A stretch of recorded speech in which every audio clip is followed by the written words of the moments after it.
તો અમે વાડીએ આંટો મારવા આવી ગયા છીએ અને જો આ કપા તમે જોઈ શકો છો। જો આપણે વાડીનો નજારો, આપણે વરસાદનો માહોલ છે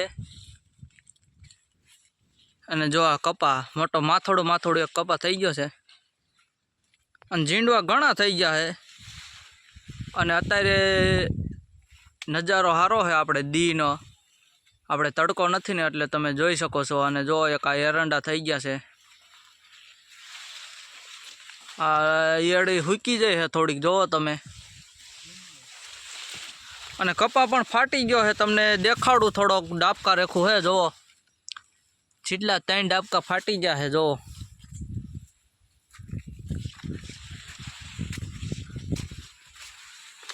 અને જો આ તમને ખબર હોય ને તો કમેન્ટમાં જણાવજો આ કયું ખડ છે, આ કાંટાળું થાય છે, આ આપણને વાગે છે। જો આપણે આ ગમે ત્યાં સોટી જોઈએ ને તો આ લીકડા નહીં ખાયતા એ। જો આ મોટો છોડવો થયો, એક જ છોડવો છે, તમને ઝૂમ કરીને દેખાડું।